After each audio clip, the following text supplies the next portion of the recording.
Padre, toda mi vida he respondido a cada llamado. Al honor, al deber, a la guerra. Pero ahora el destino me ha dado algo que nunca busqué.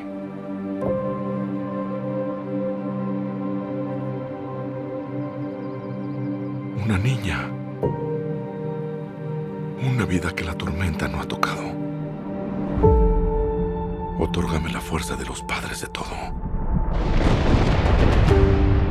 para poder combatir una vez más, derrotar a un último enemigo y regresar a casa con ella.